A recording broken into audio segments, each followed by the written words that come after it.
Análisis sin compromisos. Opinión independiente.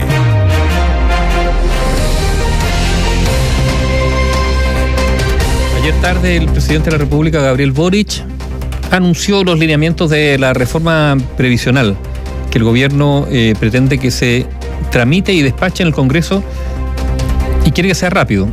Hoy día varias autoridades de gobierno han salido a defender los lineamientos de esta reforma. Recordemos que esto va a ser tema no solamente de trámite, sino más seguramente de negociación en el Congreso. Recordemos que las fuerzas oficialistas con suerte podrían alcanzar ciertas mayorías, y hay aspectos bien fundamentales de la reforma que fueron delineados en el día de ayer y hoy día ratificados, entre otros, por el ministro de Hacienda, Mario Marcel. Hay dudas, evidentemente, hay reafirmación de algunos principios que estuvieron durante la campaña presidencial, sí, ¿no es cierto? Establecer un engrosamiento del pilar solidario, por ponerle un nombre genérico, creado por Michelle Bachelet en el primer gobierno con Andrés Velasco. Claro, y después la pensión garantizada universal. Creado bajo el gobierno recién de Sebastián Piñera. Ampliar el monto de la pensión garantizada universal. El tema es cómo se financia eso, por eso se ata mucho, y lo dijo el presidente Boric, con la reforma tributaria, pero independientemente de aquello, está el tema de la administración de los recursos, porque se separa. Se dice eufemísticamente que desaparece la AFP, en realidad...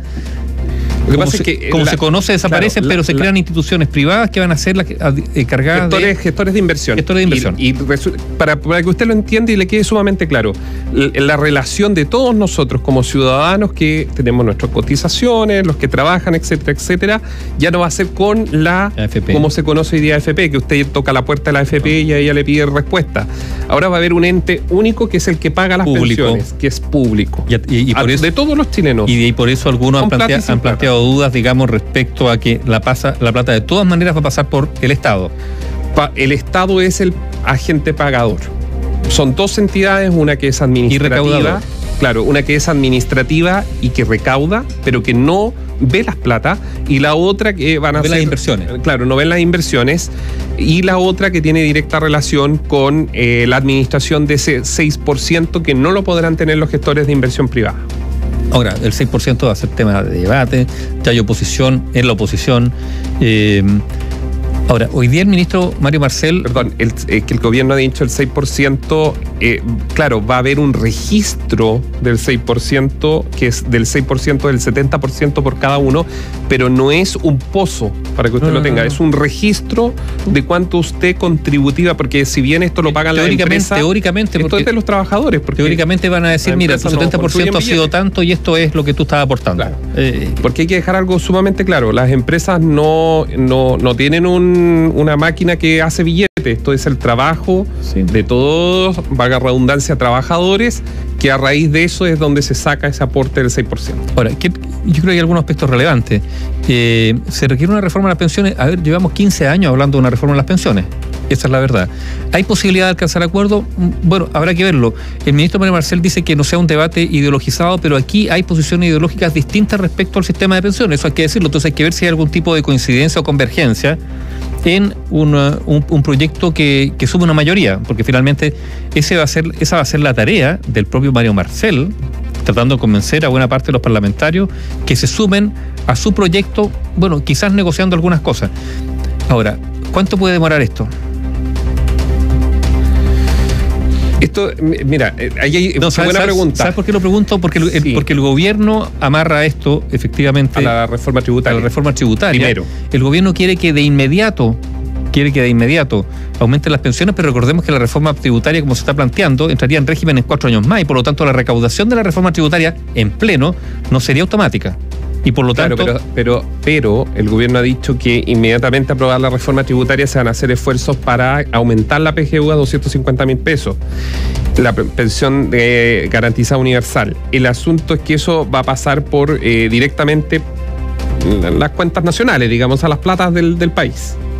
Porque la reforma tributaria tiene un proceso, efectivamente, tal como ocurre con esta reforma de pensiones. Es un proceso de un sexenio, son 6 años de un proceso de primer año, el 1%, 2, 3. Así es, claro. Pero la diferencia está en que este registro del 6%, la diferencia el primer año de operación, el 5% para llegar a ese 6% lo va a poner el Estado. El Estado, y por lo tanto en algún momento... Eso es mucha plata. Y por lo tanto en algún momento lo que se aspire, por eso digo cuál es el tiempo y cómo se enlaza estas dos reformas para que en algún momento efectivamente haya un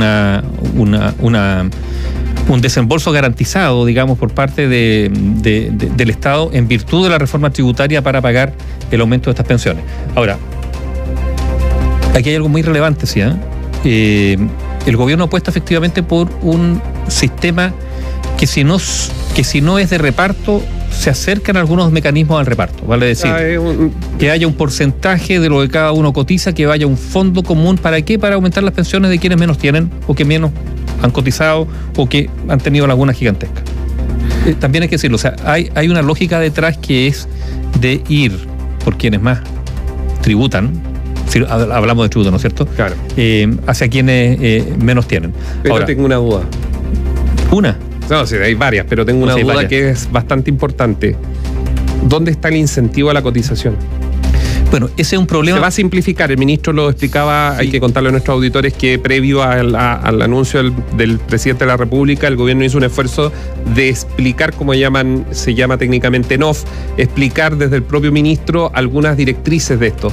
Pero la pregunta es, básicamente, ¿cuáles son los incentivos? ¿Es simplemente una ventanilla única para poder cotizar? No basta con eso. Cuando actualmente es el 30% de la fuerza laboral, no cotiza. Claro.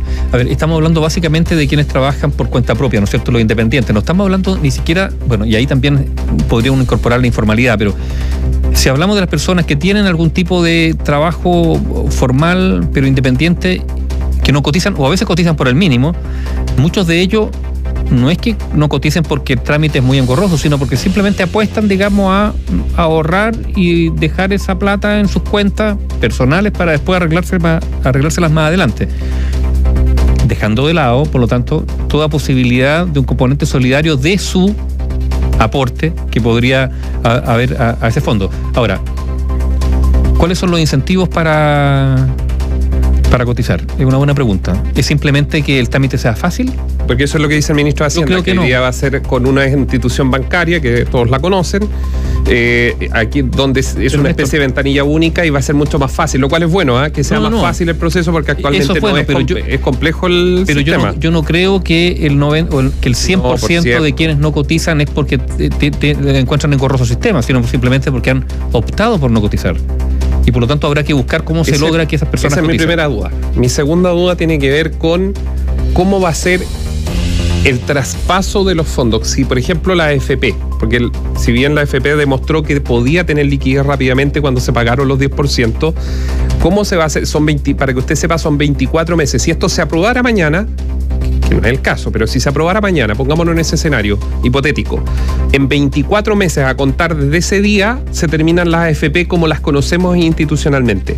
Todavía no está claro, ni se ha explicado cómo va a ser ese traspaso de los fondos. Por ejemplo, si yo quiero que esos fondos pasen a la entidad pública que los va a administrar, van a vender los papeles porque se supone que la plata está en algunos casos invertida, o en buena parte de los fondos está en el mercado de capitales. Van a tener que vender, cómo va a ser el proceso. Eso es una. El segundo, insisto con cuánto esto le cuesta al Estado el proceso. No lo conocemos. No lo conocemos. ¿Y de dónde va a salir esos recursos? No sabemos cómo va a ser esa entidad pública que va a administrar esto. Y ahí llegamos a la otra duda. ¿Por quién van a estar conformados? ¿Quiénes son? Exacto.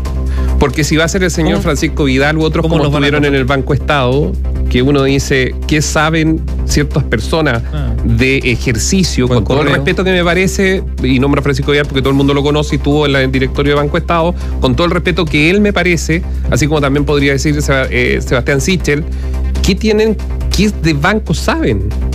Estos señores pueden ser excelentes profesionales, excelentes profesores universitarios, muy buenos ministros, pero aquí estamos hablando de algo de gestión, algo que ¿quién nos garantiza que señores de la política no se van a ir a sentar a esas entidades? Claro, que no se formen, que no se creen ahí cupos, digamos, de consuelo para los políticos que están en retirada o le ha ido mal en una elección. Que es una pregunta pertinente, ¿sabes por qué? Porque todos los gobiernos han usado eso. Todo, derecha e izquierda, ¿cierto? No es propiedad de uno. Todos los gobiernos han usado el Estado, ¿sí? o cargos relevantes del Estado como premios de consuelo para personas que, por sus méritos profesionales, no merecen estar en esos puestos, o no han merecido estar en esos puestos. Y han metido la pata muchas veces. Sí. Paréntesis, el libro de Mario Weissult. Usted lo leyó, Aníbal. Está la entrevista en Bio TV. Mencionan cosas increíbles. Digamos, los sobresueldos en Correos de Chile, el fraude de Juan Pablo Dávila en Codelco. ¿Se acuerdan ustedes, no? El Mopogate. ¿Y para qué decir? Hay hartos jóvenes que hoy día están en la vida laboral que probablemente no saben de lo que está hablando Aníbaldo, así que ese libro puede servir para... Estamos hablando de grandes pifias, de grandes tropezones, de grandes fraudes para el erario nacional por parte de empresas públicas que estaban constituidas en muchas veces sus directorios, por ejemplo, por personas que no tenían dedos para el piano, tenían dedos para el piano para la política. Y que lo hacen muy bien. Pero no para la administración de empresas. No sé. Claro. Y por eso la duda, y yo insisto, esto es transversal. Sí. Esto no es de un gobierno o un signo político, digamos. Es la captura del Estado para militantes ávidos. ¿De qué? De lucro. Ahí me sonaba la palabra y ahí empiezan a sonar la chicharra, ¿no es cierto? Lucro. Sí, lucro. En todos los sectores. Sí. Pero volviendo al tema... Otro paréntesis. A ver. ¿Qué porcentaje de la militancia activa de los partidos políticos? De todos los partidos. Estoy hablando de la militancia activa, no los 30.000, 40.000, 60.000. No, la militancia activa de los partidos que han estado en el gobierno. No estoy hablando de los partidos nuevos, los que han estado en el gobierno. ¿Qué porcentaje están en puestos en el Estado? Puestos ahí por su militancia. Quizás sea el mismo porcentaje que los otros países de la OCDE. Sí, que esa es la comparación, pero sería bueno revisarlo. Cierro el paréntesis. Oye, el libro, el nombre del libro de Mario Weissblut es... No me acuerdo ahora, pero sí, se lo vamos a dar enseguida. Lo tuve en mis manos, pero no lo recuerdo ahora. Le pido disculpas a varios auditores que están preguntando, se los vamos a dar en unos segundos. Volviendo al tema para cerrar el punto sobre la reforma, ¿qué duda cabe? Aquí es difícil o sería imposible que alguien tuviera una defensa. Recuerdos descabellados de Mario Weissblut. ¿Qué duda cabe que las AFP uno podría hacer un amplio cuestionamiento respecto a eso, pero también a la clase política de lo que ha pasado con pensiones? Basta recordar lo que fue previo al 18 de octubre, que las temáticas de las demandas era justamente por temas de pensiones, aumento del metro que perjudicaba efectivamente a los abuelitos, los mismos abuelos que crían a los estudiantes que protestaban en esa oportunidad. ¿Qué duda cabe que sabemos la realidad de muchas personas que trabajaron toda su vida y que reciben una pensión que no les alcanza ni siquiera por debajo, de hecho, del sueldo mínimo? Entonces, hay que hacer algo. Yo creo que en eso hay un coro y esa es la oportunidad que tiene el gobierno con este proyecto del debate en el Congreso. Mira, seamos incluso más amplios. Esta es la oportunidad de la clase política. Cuando digo clase política, lo uso en la acepción buena y en la acepción mala. En la acepción buena, sí, la clase política, no. Y en la acepción mala, esta clase que ha obtenido muchísimos privilegios, que muchas veces actúa en función de sus propios intereses transversalmente, las dietas, etcétera, etcétera, el no investigar cuando están metidos con el financiamiento irregular. O sea, hoy día la clase política, incluido el gobierno, digamos, tiene una oportunidad de resarcirse frente a la ciudadanía y de hacer un buen proyecto de reforma previsional. No estoy diciendo que este sea malo ni que sea bueno, estoy diciendo que tienen que buscar un consenso para hacer un buen proyecto que aguante ¿cuánto? Unas cuantas décadas, 20, 30 años. A ver si ese es el desafío. O sea, el proyecto que hoy día empieza a caminar con las eventuales modificaciones que se le hagan en virtud de la mayoría, bueno, pero la idea es que sea bueno, que sirva y que perdure, y que no sea tema de la próxima elección presidencial y la que viene, cómo lo vamos a cambiar, que hay que derrumbarlo, etcétera, etcétera. Entonces, la clase política, insisto, en la sección buena y mala del concepto clase, tiene una oportunidad.